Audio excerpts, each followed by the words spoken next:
Hello. This is what I like about the booking and appointment plugin. So I like that it's part of WooCommerce within WordPress so that it shows all my workshops at the same time as my products.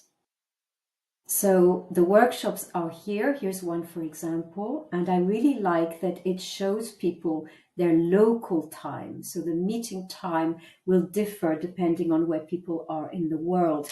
If it didn't do that, then there would be complete chaos in my bookings. People would not come to the workshop at the right time.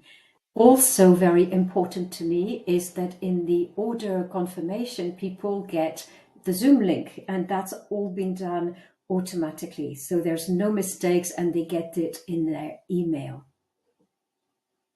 And finally, I want to show you the reminders feature, which is within the WordPress settings for the plugin.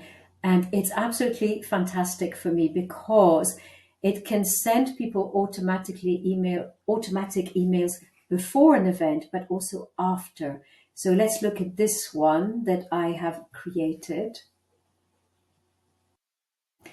I'm able to send people pictures, links to my slides. I can ask them for testimonials, and I can do that for however many hours, days, or months after the workshop that I give. And obviously, I can also send reminders before a workshop. So that's a really important feature to me. I used to achieve the same thing before with Sendinblue, email marketing platform, and Zapier. It cost a lot of money and it was incredibly complicated. So I'm really happy that this plugin allows me to do the local time, the Zoom links, and then the emails before or after an event. I hope that was useful to you.